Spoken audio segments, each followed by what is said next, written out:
yang namanya bantuan sama Usul dan lapar. Minta kepada Ibu Saudara untuk menemui mahasiswa dan kita bersama-sama berdialog.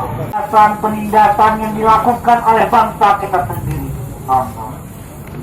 Lihat, ini tampak dari pemerintah Kabupaten Musirawas Utara yang kita tahu bagaimana berdarah-darahnya warga Muratara memperjuangkan kemerdekaan untuk Muratara bisa berdiri tegak.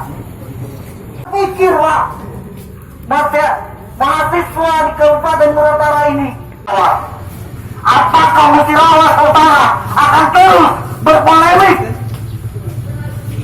Apakah pemerintah Musirawas akan terus berdiri jongkok di tempat, tidak ada kemajuan satupun yang dilakukan di Musirawas Utara? Jangan lupa subscribe, share, komen, dan like ya.